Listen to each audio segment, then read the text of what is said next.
Pinakamurang house and lot dito sa Plaridel. Ito yung ating Bria and located inside Camellia Provence. Ito na yung 2 bedrooms natin, 1 CR and complete finish na yun kapag tinurn over sa inyo. Ayan, pwede mag-park dito yung mga maliliit nyo sasakyan. And yung lote nyo is mula rito hanggang dyan. So, pwede nyo naman siyang lagyan ng gate.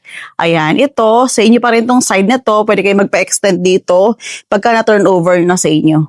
So, kayo na bahala kung paano nyo ma-maximize itong pwesto natin. 42 yung floor area niya. And ito yung pinaka-sink niya nasa likod. Yung ibang client namin, pinapa-semento to and pinapalagyan ng bubong para magamit nila to as dirty kitchen. So, ito yung tagusto nyo kanina, yung side na bakante. So, ito yung sink natin. So, yan, pwede nyo yan pa-cover. Para ito, pwede nyo na lang siyang gawing living area, diba? And yung CR naman natin dito, yung tiles na is 5 layers na. Ayan na, yung actual turnover natin.